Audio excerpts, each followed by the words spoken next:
How's everybody doing? My name is Anthony Brian Logan, and today we got to talk about how Thanksgiving could be problematic. Now, not for me, of course. I say eat and be merry and be jolly, and you guys are the same way. I know you guys are not crazy, ridiculous, leftist extremists like some of those that are in politics, in academia, and also some of the blue check mafia members on Twitter. I know you guys are not like that, but some people are like that. They're talking about, oh, well, you can't have more than six at your house for Thanksgiving. And some say don't have anybody at your house. Katie Tur from MS13 DNC said, don't have anyone at your house. Have your dinner by yourself. Cook your turkey, your mac and cheese, your sweet potato pie, or whatever. Just put it on one of them TV dinner trays. Go to your bedroom, take your socks off, watch Netflix and whatever else you want to watch. Get you a tall glass of wine and just chuck that down by yourself. Okay? Maybe that's how cat ladies like Katie Tur operate, but a lot of you guys are not operating like that.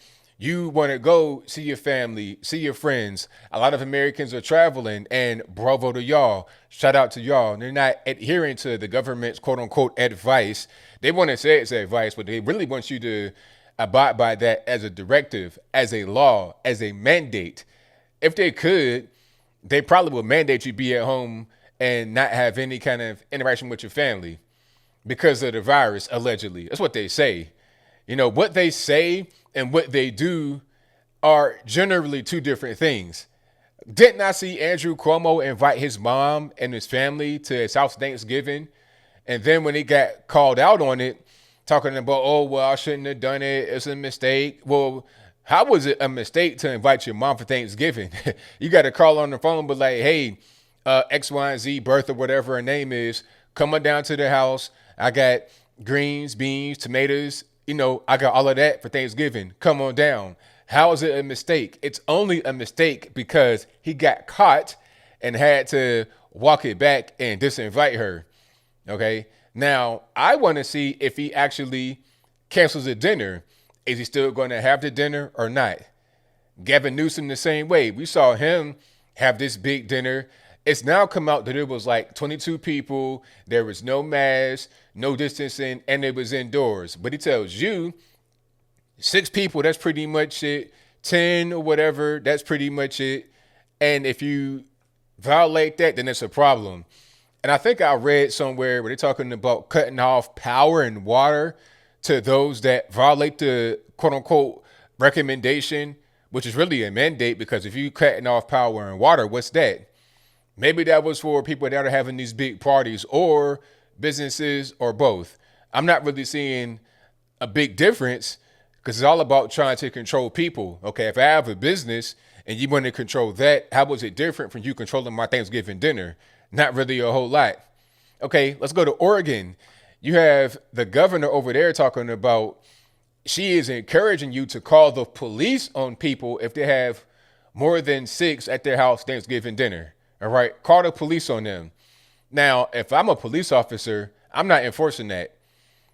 You got plenty of issues in Oregon, like the 100 or more days of chaos in Portland over these, BLM and Antifa so-called demonstrations, which ain't nothing but riots. You got that going on, and the police can't do much. Meanwhile, if I have Thanksgiving dinner, I got my Meemaw and my Pawpaw at the house eating supper. You want to call the police on me for that? Really? Is that what you want to do? If I'm an officer, I am not going to enforce it. I've seen a lot of officers go on TV and say, hey, you know what? We're not going to enforce this. And shout out to y'all. You guys are great because you guys understand how important real safety is to the public, not this thing about the virus. If you want to have a dinner at your house with your mom and your dad and your kids and whatnot, I mean, how is that some kind of violation of safety? The real violation of safety is these 1,000, 2,000, 20,000 member riots that have been happening all over the nation. They've kind of died down as of late, but they were going on a lot. You got the murder rate jumping exponentially in a lot of these cities where all the chaos is happening. And the funny part about Oregon is that they're talking about calling the police on neighbors if they're having a dinner that has quote unquote, too many people. But Portland is like the center of the whole defund the police movement. That's what these riots and protests have been over the past few months, is defunding the police. So you don't want to fund the police, but you want to call them for a dinner with too many people. This is ridiculous. Okay. I'm not going to abide by that. I say, look, if you don't want to have dinner for Thanksgiving, then go for it. But maybe I do. And that's not some type of crime or violation. I'm just eating food. Okay. If you can have a restaurant with more than 6 people open, then why not have a dinner at your house with your family members? It doesn't make any sense at all. It's dumb. And I think a lot of us are just starting to not abide by that. Same thing with the whole mask, quote unquote, mandate. Okay. The police chief where I live got on TV and said, hey, we're not going to enforce that. If you want to wear the mask, then go for it. That's your prerogative. That's your right to do so right now during these circumstances. But if you don't want to wear it, we're not going to enforce it. So what are you going to do? All right. Now, this is also in academia. They're talking about decolonizing your Thanksgiving. They're not necessarily saying don't have it. They probably want to say that too. But they're saying you got to decolonize it. Now, there's an article on the College Fix about this. I'll link to it in the box below. I won't get into reading it, but I'll give you some of the highlights or the lowlights, really, is what they are. They're talking about decolonizing your Thanksgiving. And you know, the whole spiel about it is saying, oh, well, the story about Thanksgiving was flawed and the Native American, they got wiped out by the white man and it was not a good time for the Native American. It's all this whole big sob story, but really at the end of the day, conquering of people and of nations has been a thing that has existed long before the white man came to the shores of North America, South America, the Caribbean, or whatever. Anywhere in the world, there's always been conquest. There's always been warring. That's how it is. Okay. People say Native American as a catch-all term, but it's not a catch-all term in reality because there's plenty of different groups up under Native Americans. All right. And it's not just like at the border of Mexico where Native Americans stopped. They were all over the whole landmass, north and south, central, everywhere. When you see a Guatemalan person or a Peruvian, like a native Peruvian and Guatemalan, they're the same thing as, you know, Native Americans in general. There's different types, yes, but they're all native to America. You understand what I'm saying? So it's not just like one group that you can just lump in and say they're all the same, which means that a lot of them warred with each other. The Mayas and all of them, I mean, who were they fighting? Oh, they were a great warrior race. Who were they fighting though? They were fighting other so-called Native Americans in North America, Central America, South America. That's what was going on. You had slavery going on within Native American tribes. Sometimes they would enslave themselves. Sometimes they would enslave a different tribe. That's what was going on. Okay, they talk about the Trail of Tears and how it was standing on America. I'm not saying it was good or bad, but what I'm saying is they're not telling you the full story. They wouldn't have to be this whole thing about feeling bad for the natives. And I'm not saying you shouldn't feel bad if you want to feel bad, but I am saying that they had slaves during the Trail of Tears. And as a matter of fact, they brought their black, okay, people that look like me, their black slaves with them on the Trail of Tears. Okay, they got relocated to Oklahoma, all that. They brought black slaves with them.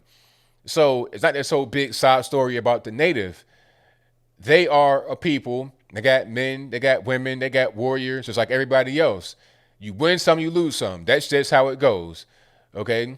You had some parts of Europe that had been conquered, you know, the Iberian Peninsula, you know, that you had parts of that got conquered, the Balkans, some of that got conquered, Africa, North America, Asia, Japan, everywhere it had fights and wars and conquering and battles. That's just what it was.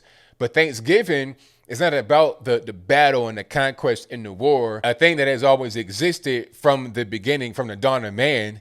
It's not even about that. It's about an American tradition, getting together, having family together, eating good foods, Thanksgiving foods.